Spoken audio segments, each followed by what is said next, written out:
as part of his plans to tackle obesity, the Prime Minister has announced a new set of measures which he hopes will encourage more people to get off their backsides and put them on a saddle and start cycling. Yeah, his vision commits to thousands of miles of new protected bike lanes across the country, as well as cycling training for any child or adult who thinks they need that. Well, here to discuss that and more of today's top stories, we're joined by Kevin Adams, who knows a thing or two about fitness. And are you a rider, Kevin?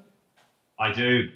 I ride regularly. So for me, I live out in the country, round by an Epping forest, so it's easy for me. Good lad, OK. And also Rob Rinder, who's decided to make a special entrance to This Morning today on his very own bike, which seems to fit very well. And the biggest question I have now about bikes when people go out to buy bikes nowadays, why do bikes not come with mud guards anymore? I don't know, I haven't given it much thought, to be honest, there. No. Well, you will give it thought when you go through a puddle. Yes, I will. Yes. You're looking delightfully cheery this morning. Yes, thank you very much indeed. Is that your own bike? Do you do cycle? You haven't just borrowed that for I the don't know, it purposes is mine, of this morning? and this is also my helmet, too. So, amongst this, you see, whilst I think this is all, you know, super idea, lots of these things are super ideas, you know, this country seems to have a bottomless pit of money, and we're now giving people 100 quid or so to dust down their bike and have it repaired. Do people really need that incentive? I think it's always good to incentivise people to make good choices.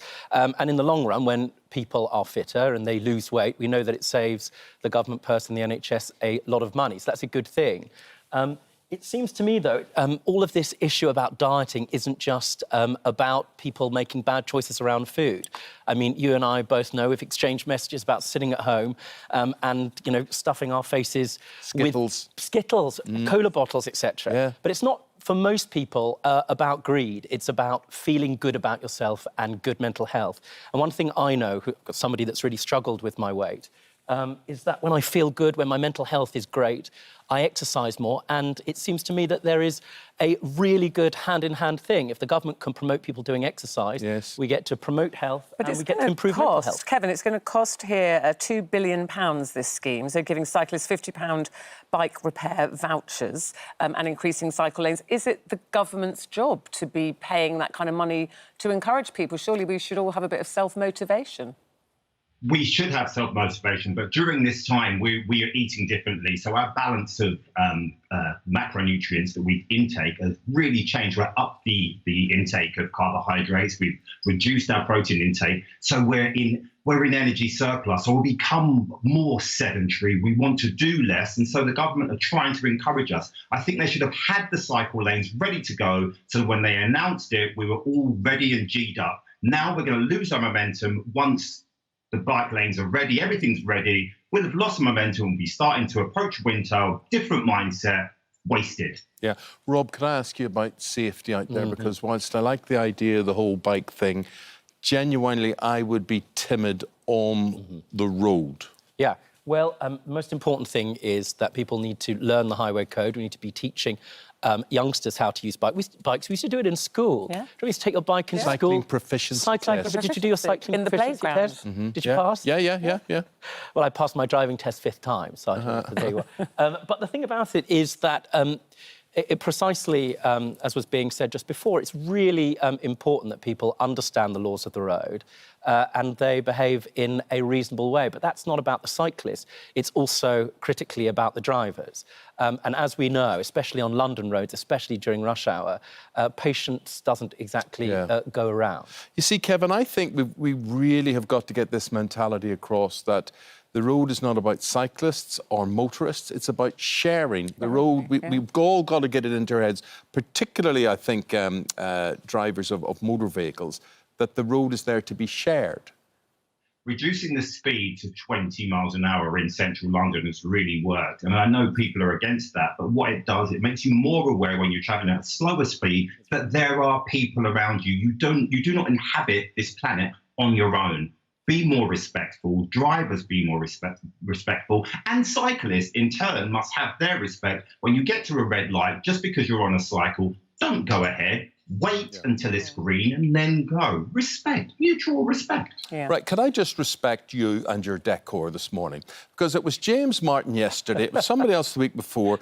Every guy I interview's got a massive clock in the background. What is... Are they giving these away? Are there vouchers for these clocks or something? I've got one in the kitchen, and this one I was like, okay, it was nice, it was big, and it's a light. It's actually a lamp. Nice. All right. So, when as you get older, your sight goes, and you need something bigger see the time. to tell the time. I would like his watch must be massive as well.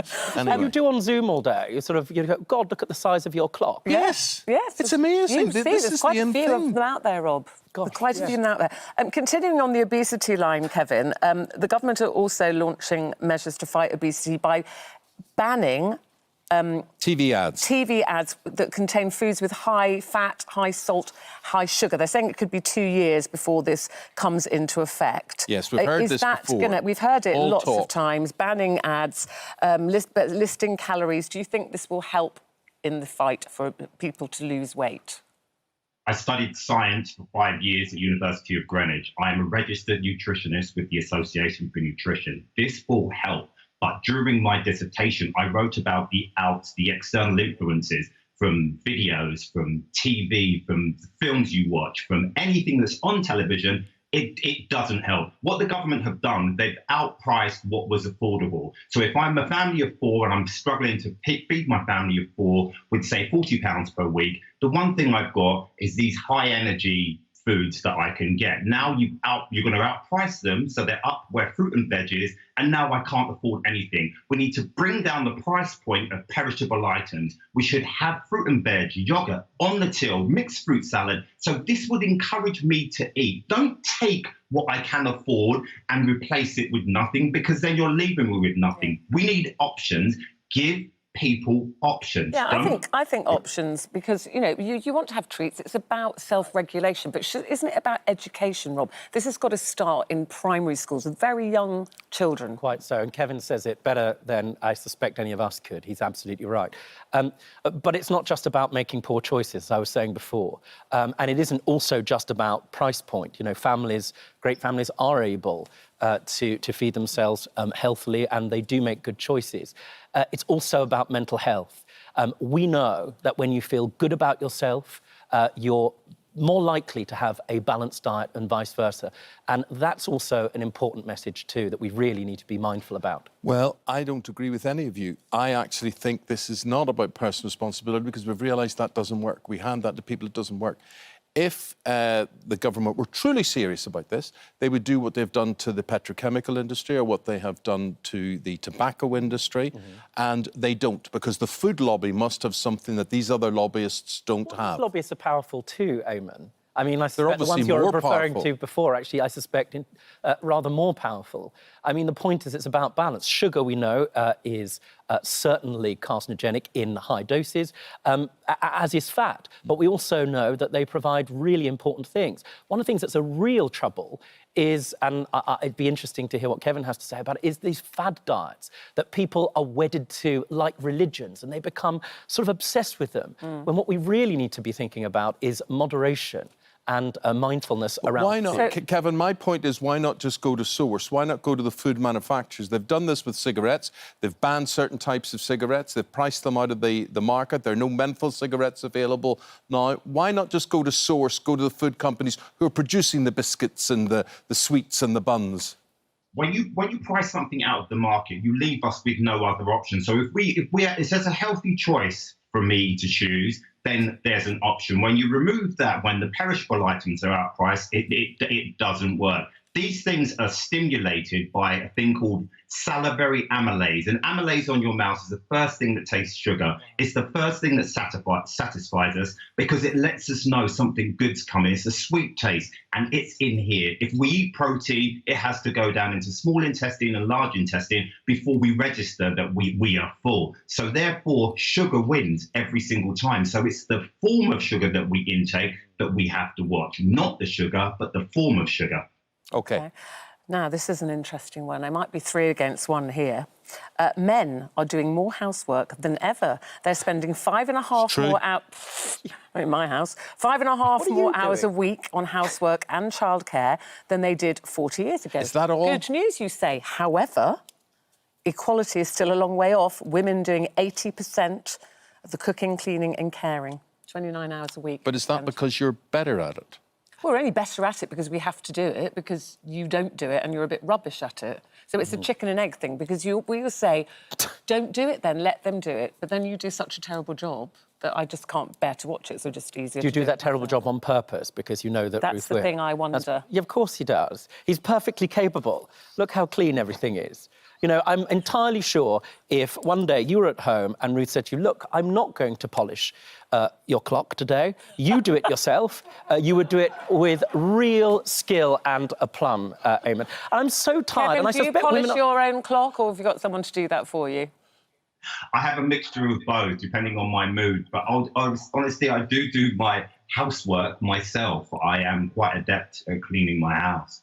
Yes. No medals, though. Well, I mean, I'm so sick and tired of first of all, this shouldn't be an issue in the first place. But it is But an sort of issue. men, I mean, it's the worst thing. It's like barbecues. I wrote about this not long ago. You know, they stand there doing the meat and everybody gets conscripted into doing applause. When usually, but not always, I must emphasise, the women have made the salad, laid the table, done all the hard work, and the men stand around sort of wanting to be patted on the back when like some Eamonn doesn't cook and he needy toddler. Ainsley Harriott, when the barbecue comes out, it's got the chef's hat and the gloves. My Everything's one burnt. big weakness, Kevin, is once I do all the hard work, the heavy lifting, the grafting around, and then I eat, often I just need to sleep after I eat, which sort of leads to a delay in the cleaning up. That's what I'm saying, Kevin.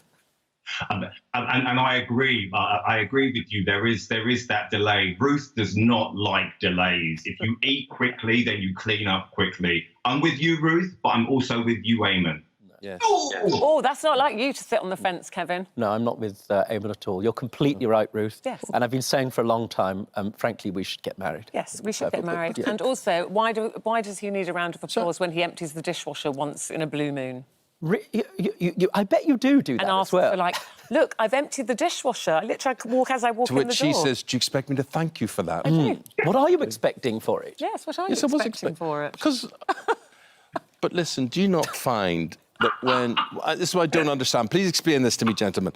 So when you make something to eat, whatever it is, you need to eat it there and then. You do not need to clean up and put on rubber gloves and do all that, because then the mood goes off Clean you. and tidy as you go. That's what we all, most of us do. Eat, and then go back. Clean up, but not 3 hours later when the fat's congealed and the butter's Of course, liquid. and the dirt's everywhere, and it ruins the meal knowing that there's mess around. The thing is, I think women multitask. When I get up in the morning, whilst the kettle is boiling, I've emptied the dishwasher, let the dog out. This is why I miss cafes and restaurants, really. See, Rob's with me, you can't, you know. Wow. And no doubt you thank your lucky stars and Ruth every day for her capacity to multitask.